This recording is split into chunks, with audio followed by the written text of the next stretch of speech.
Hey Isaac, I am Rabia Hanif and I'll be hosting this podcast today where we have a very special guest with us because since all of us are always looking out for opportunities to travel, experience and explore, we have the president of AIESEC in IBA, Sheroz Shahid with us, who will be sharing his exchange story with us.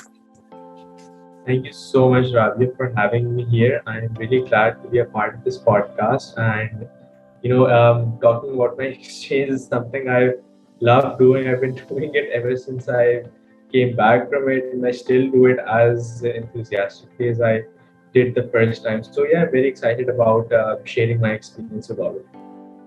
Yeah, I am very excited to listen to all the stories too. So let's just start from like which country did you went to for your exchange? I traveled to Izmir, Turkey for my exchange. All right, all right. So, what were the reasons why you decided on Turkey? Because you went on an exchange with Isaac, right? So, there are different countries that you can select from. So, why you opted for Turkey? At that time, I felt like Turkey was better marketed to us as customers. But that point, I wasn't a member in AIESEC, and all I remember is that I saw a lot of posters regarding Turkey, and I had friends who wanted the same opportunity as well. So they naturally, just told me about it, and they helped me apply to it, and I just decided on a random opportunity, and I was like, I'll go there and I'll see how it works out for me. And I've always wanted to visit Turkey at that time as well. I hadn't before. So I thought it would be a brilliant opportunity going alone and going to a new city as well. And a lot of my friends that went there in the same city, in the same opportunity, had wonderful experiences. So these were, one of the main reasons why I chose Turkey. I love the culture there. I absolutely love the people over there as well. And it was just a very good opportunity for me. And I just felt like this was the right one for me. So I chose to go. Right, right. That makes a lot of sense. And like honestly speaking, I personally really want to go to Turkey, and probably I'll go with Isaac because it's safer this way and it's economical too. So, what was your thought process when you landed over there? What were the like your first realization? How you felt at the time? Oh, that's a fun one. I remember when I landed there first, I was thinking about exactly how's my routine going to be like. I was like, I'm in this new place. I need to get settled first. I need to know where all the necessities are, where I'm living, where's the nearest mart to that, where's the nearest, let's say, cafe, a coffee shop, utility store, and the bus stations. So I was concerned with, first of all, getting familiar with how I'm going to what's my mobility going to be like, how am I going to travel, how am I going to set my routine in regards to breakfast, lunch and dinner, and just generally then getting familiar with, let's say, the directions and the area around my hostel and areas around the venue as well, the school that we were going to. So my first priority was, okay, I've landed here. I'm really excited to meet everyone, but first I really need to work out all the basic things, because obviously it's important to know the routes. It's important to know where all of these necessities are, uh, because there could be an emergency at any point, and you just feel more comfortable, feel more safe knowing where all of these things are. So that was my first priority, getting to know where all the basic stuff is, or where is it near me, and how do I get things, how do I order food if I need to, how do I go and get let's say if I want to cook something for myself, so how am I going to do that? So my first priority was basically getting all of this basic living necessities in order. So, how hard was it to live independently in a country that you have never been before and you don't know the people over there, you don't know the language? So, how was that experience? That was absolutely one of the most challenging experiences I've been through, because at home I have been through this sort of routine where I've had things done, and that happens to a lot of us. We've lived a very pampered life. We get everything done for us, from food to our clothes to the washing, to the laundry, and when I went there, I realized that everything was on me now. I was responsible for it. If I'm not going to do my laundry, no one's going to do it for me. I'm not going to make my food, no one's going to make it for me, because I was living in a student dorm. So at that point, you're basically responsible for everything. And plus, there was sort of a language barrier. What we did was we had this sort of we downloaded an offline version of Google Translate, and we use it at every store where people wouldn't be able to speak English. We just write down what we want and it would translate, and we would show them the text and they would do the same either on their phone or on my phone as well. So that's how it worked out. That was challenging and interesting because that's a completely new way of communicating with another human.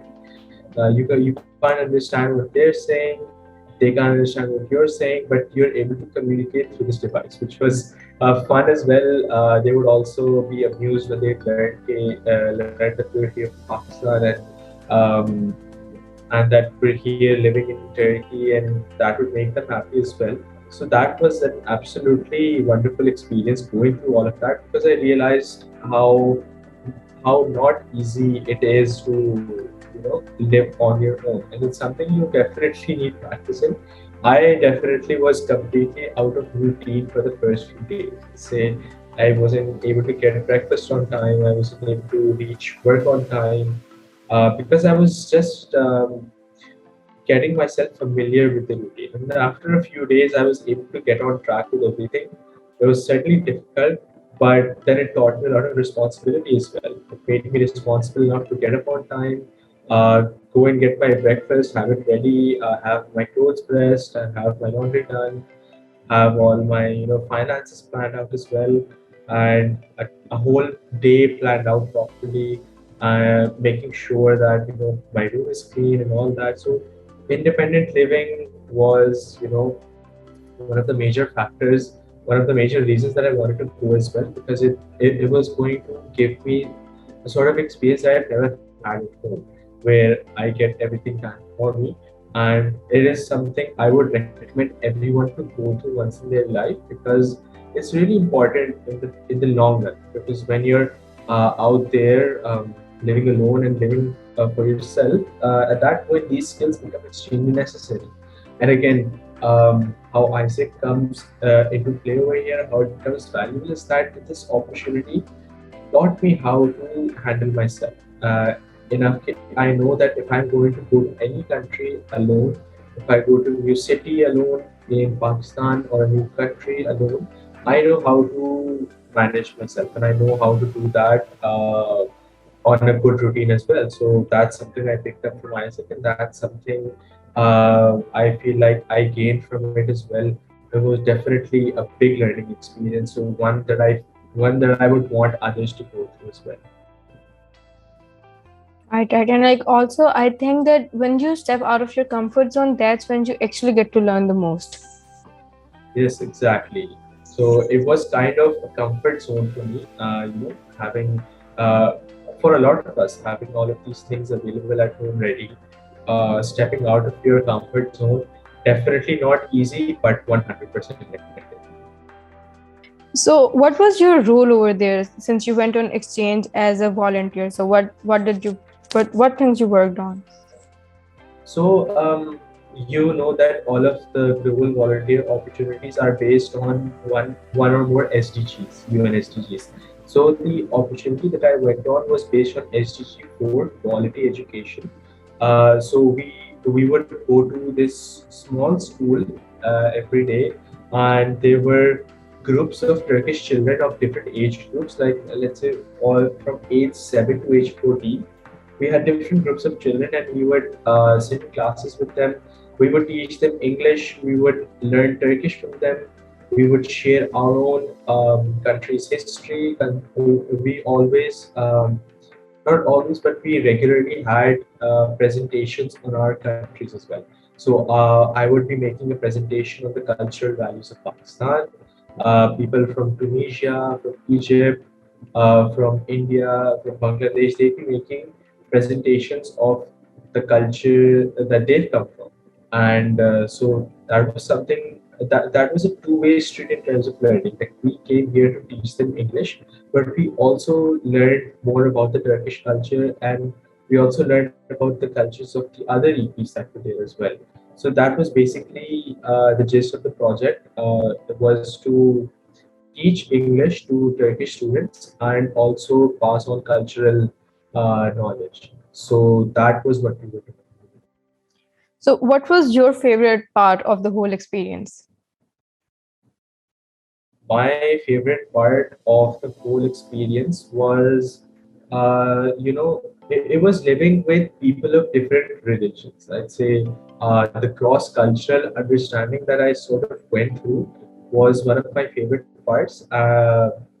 Because I was living in a dorm with people who are of the same religion as me, who are of different religions, who are of same religions but different cultures. So that gave me a lot of insight as to what actually happens around the world and not just my country. And it helps one person live in a way of coexist. It helps a person learn how to coexist with other people. Not necessarily if they don't believe the same things you do, it's fine. Everyone has their own beliefs and everyone is entitled for their own beliefs.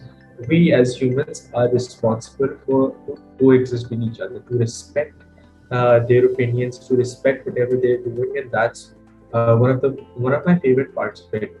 Apart from that, I'd say when we used to get done from work, we used to take have the rest of the day off, and we would just explore Izmir as much as we can, and we would generally go on hikes. We would just start walking in random directions and see where the road takes us.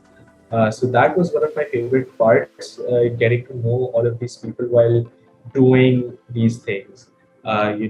Just taking long walks or sitting down and having conversations at a cafe or a park.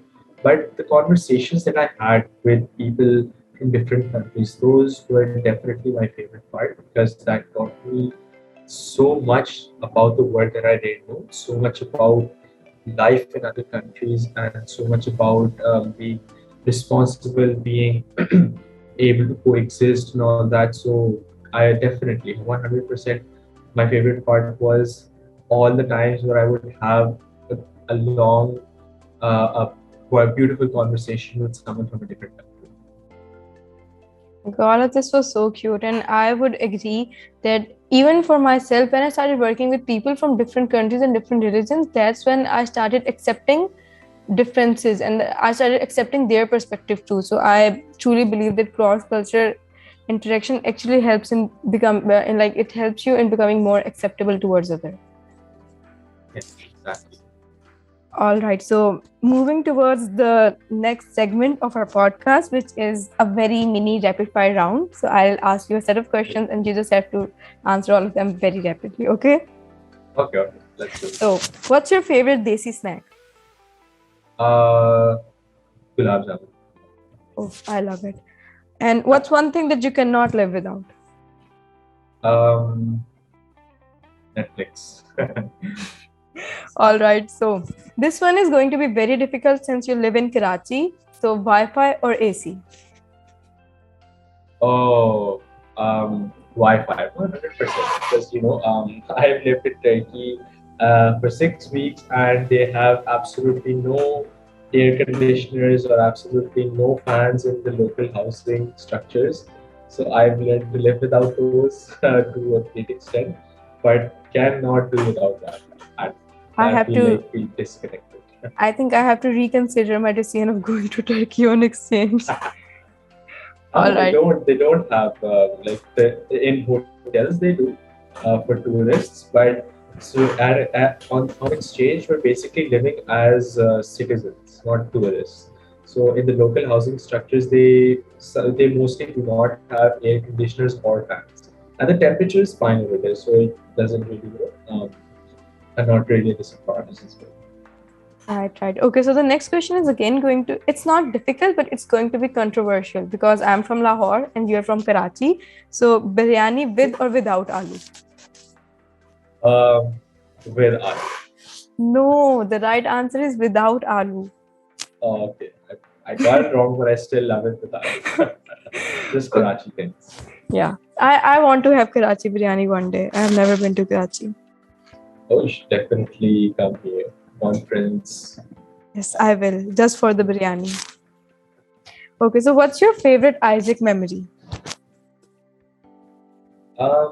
I'd say my favorite AIESEC memory up till now is one is exchange. Definitely, one is all the things that I've been through in my exchange. That whole 6 week period is an absolute favorite. The other ones was when I got elected as the LCP, unexpected, and I was very, very, very happy about it. One of my favorite memories. And the last one is when I was making my own team.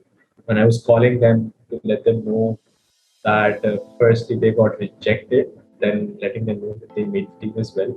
So these are very distinct and delightful memories. One of my these are my favorite memories that I have. It's good to be an LCP. It's good to be. But like you're an amazing LCP, by the way. I have heard so many good things about you from people. Thank you so much. I just try my best. You are best. Thank you so much for that. All right. So moving towards the end of our episode, what's one thing that you learned out of your exchange journey that impacted your life or that stayed with you? I think one of the most important realizations that I took out from it was that in life, experiences matter more than anything. Like from that point onward, I decided that I would always prioritize the experience that I'm getting over other things. Let's say, for example, in a job, uh, you would make your decision based on the salary or based on whatever factors. But I've learned to live a life prioritizing experience. If it's not something I need something that's new to me, something that is fulfilling, something that I will remember, years down the line when I go back to my memories, and I can think about these unique experiences. So, for example, this the LCP role that I've taken up. It's a unique experience. These positions don't pay, but these are unique experiences. Sometimes you work more in an LCP role than you do in your actual job, but years down the line you think back to it and you realize how unique this experience was and how your life would never be the same because you went through it. And basically one of the major reasons I decided to go through it was because I learned to value experiences, because that will fundamentally that always changes me fundamentally when I go through these experiences. They teach me new things. They make me realize new things. They show me new aspects of the world, new aspects of so many things. And each unique experience is there to give me a new learning and something to remember years on. So let's say traveling would be an experience, something that I plan to do very soon once I'm graduated, planning to my master's as well, is travel the world as much as I can, move around here and there, see as many countries as I can, live in as many countries as I can, because that would be a lot of moving around before being settled. That would also be, one hell of an experience as well. So that's what I learned mostly from it, was to value experiences over anything. And what matters in the end, what matters is how you felt when you were going through these things. Not the monetary or the materialistic stuff that you gained from it, but what you felt when you were going through these experiences. That's, I think, what matters. I think you have very beautifully explained how important it is to experience things in life. And on that note, we will be ending today's episode. Thank you so much, Shehroz, for coming over and accepting our invite. I thank you so much for inviting me. This was a lovely conversation. I'm always glad to talk about my exchange, but I'm really glad I was able to share this experience with all of you. And I hope that people listen to it and then actually go on exchange as well. Because once in a lifetime opportunity, you definitely have to go through it. It's a very unique thing, and I know the kind of impact it makes because it made one on me, it made it on my friends, and I just really hope that anyone who's listening, most of you can actually go through this as well. Then you'll relate to most of the things that I'm saying. All right. And on that note, I think we'll be ending this episode. Thank you so much again for coming. See you guys next time.